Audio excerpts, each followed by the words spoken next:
was really wonderful, thank you. I was just wondering if you could just say a few words about the creative process of developing this, because I think you've been working on it for a while, and I would just love to hear about what that process was like to envision this. That's a good question. Well, I've worked with Milton for a while on various other projects, and this seemed like a sort of logical extension. A lot of what you heard tonight was, some of it was pre-recorded.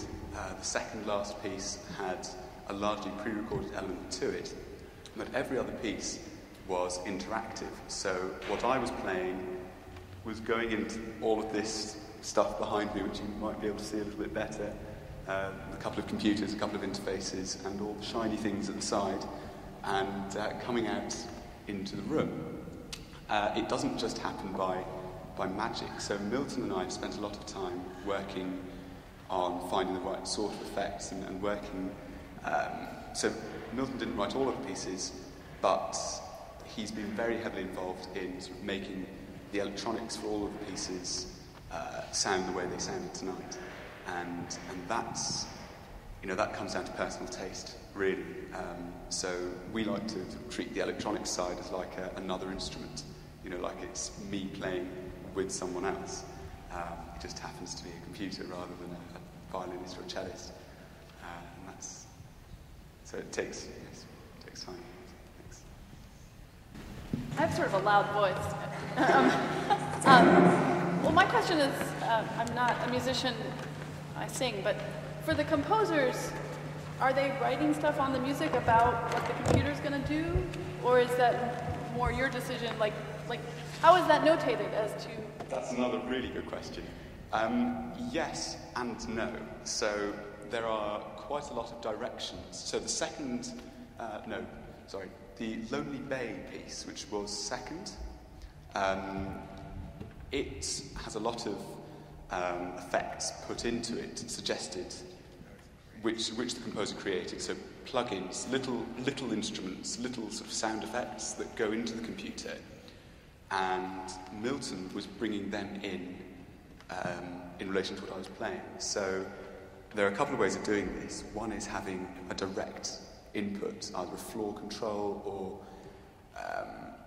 or a floor control. I could have a direct interface. Yeah. Well, here's Milton. He can talk to you about it. Oh, I didn't realise I was taking the mic. Okay. Yo. There you are. So the scoring of these things is varies amongst composers. Some composers just give us the traditional dots, notes, and then we work at them in creating whatever we like to. And also they, even if they have specifications for electronics, it's usually 2 speakers and not 10. So we have a wide challenge and input and creative input into it. But the last piece, for example, Speminalium, was, I suppose, a contemporary translation of what 40 voices would be like in a Renaissance church. So, and I don't know if you noticed it, but our friend, a Tallis scholar, said that it's likely that the choirs would have walked in singing this piece, taken their position, and walked out singing. So I programmed them coming in and taking their positions and moving out again. So there's certain things which you're sort of inspired and guided by in incorporating into the electronics, and composers vary widely in their interest or ability to specify. Thank you. Another one, right next to you.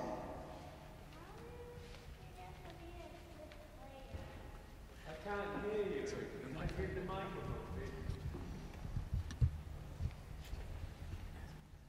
How do you get to be a good player? That's a good question. I don't know. It's just lots of playing. I started playing cello when I was 4 years old on a full-size viola, so a really, really small cello. And then I grew a little bit, and I've got a big one. But just playing lots and lots, really. That's how it happens. It's like anything. Do you play anything? Do you play an instrument?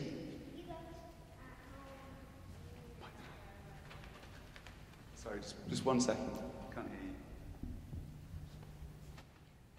you. At home, me and my brother do. That's cool, that's good. He plays the cello. Oh, brilliant.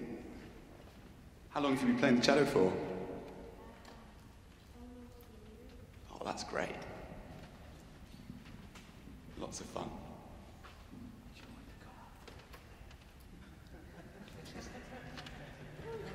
Do you want to try the electric cello? Do you want to try it?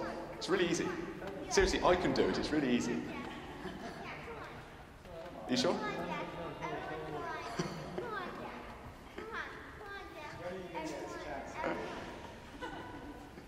You're going to think back at this moment in 20 years. Come on. Come on. No, he doesn't want to. That's fine. I was just thinking how organic everything sounded tonight, and whether you were playing electric or acoustic cello.